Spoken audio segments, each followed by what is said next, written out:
Hello everyone. I'm Wolf, and today we're going back to 1964 to relive a historic edition of the Copa Libertadores de America. After 3 years of dominance by Peñarol and Santos, a new giant was rising on the continent. Independiente, from Argentina, was beginning a journey that would make them the greatest champion in Libertadores history for many years. How was the Argentinians' campaign? Who did they face in the grand final?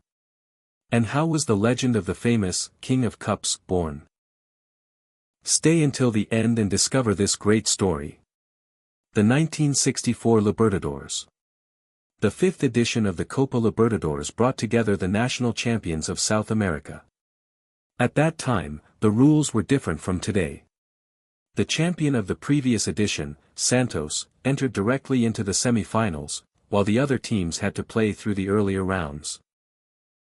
The competition was already considered the most important club tournament in South America and featured great teams from across the continent. Independiente's path. Representing Argentina, Independiente began their campaign showing solid, organized, and very efficient football. In the semi-finals, they faced the powerful Santos, two-time Libertadores champions led by Pelé. After 2 very balanced matches, Independiente managed to eliminate the Brazilian club, ending Santos' streak of titles and securing their first-ever spot in a Libertadores final. On the other side of the bracket, Nacional from Uruguay also had a strong campaign and earned their place in the final. Thus, Argentina and Uruguay would once again battle for continental glory. The Grand Final. The final was played over 2 matches.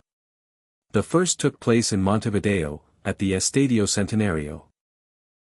Even playing away from home, Independiente put on a very secure performance and held a 0-0 draw, leaving the decision wide open for Argentina. Days later, in Avellaneda, more than 70,000 fans packed the stadium to support Independiente. The match was extremely balanced, with chances for both sides. But in the 39th minute of the second half, Mario Rodriguez scored the goal that would go down in history. Independiente won 1-0 and lifted their first Copa Libertadores trophy. Celebrations erupted in Avellaneda. It was the birth of the club that, years later, would be known as the true King of Cups. The beginning of a dynasty. The 1964 title was only the first of many. In the following years, Independiente would win more Libertadores trophies and build one of the greatest legacies in South American football.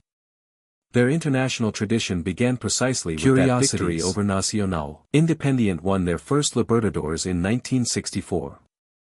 The final was between Independiente and Nacional.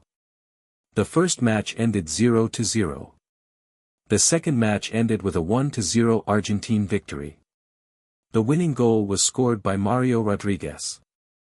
From that triumph, Independiente began their journey to becoming the most successful club in Libertadores history for decades.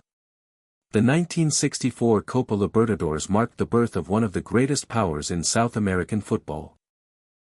With grit, organization, and talent, Independiente defeated Nacional and claimed their first continental title.